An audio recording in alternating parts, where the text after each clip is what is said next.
Assalamualaikum warahmatullahi wabarakatuh. Nama saya Medina Rahayu Awalia, NIM saya 102191133. Saya dari kelas Hukum Ekonomi Syariah E semester 3. Dan di sini saya akan menjelaskan mengenai obligasi syariah. Yang pertama adalah pengertian obligasi syariah.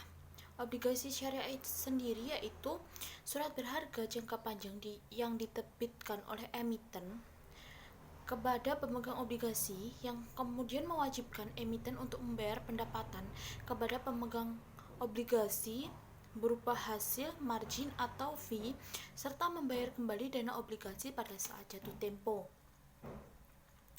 Yang kedua adalah obligasi syariah dalam Islam.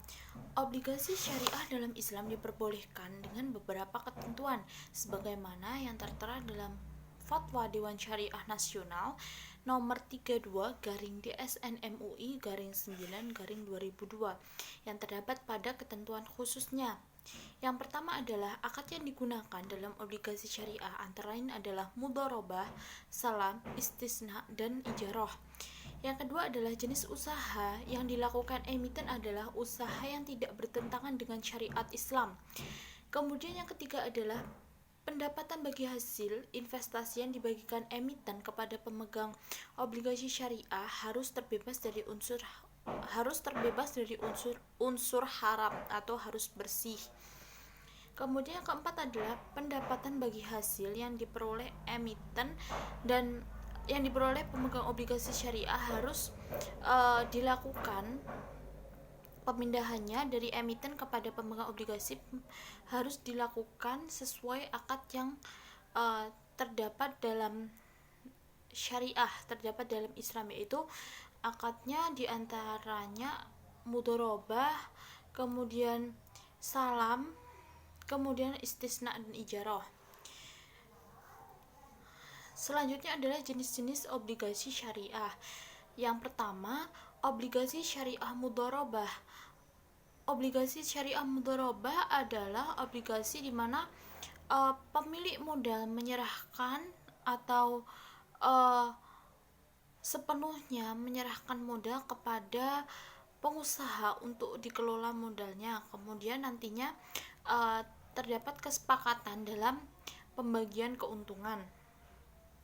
Yang kedua adalah obligasi syariah murabahah, yaitu obligasi syariah yang menggunakan akad murabahah di dalamnya, di mana kedua belah pihak bersepakat terhadap harga perolehan serta keuntungan.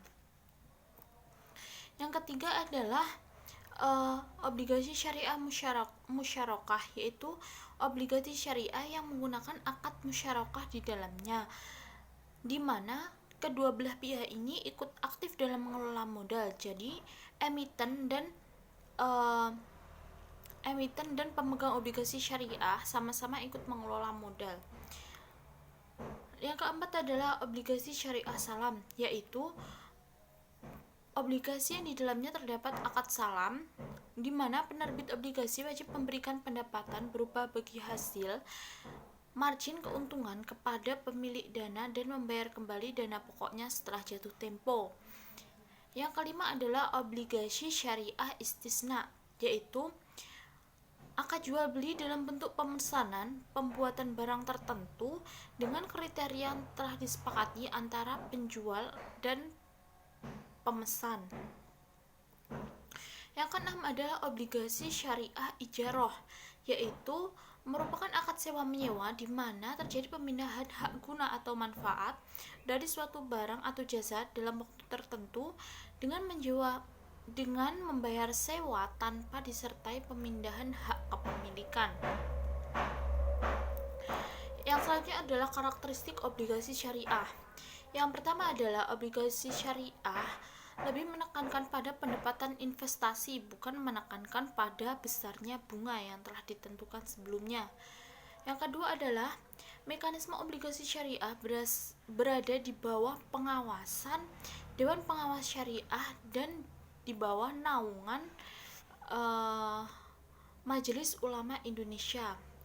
Kemudian yang ketiga adalah jenis industri yang dilakukan oleh emiten merupakan jenis industri yang halal atau tidak menyimpang dari syariah.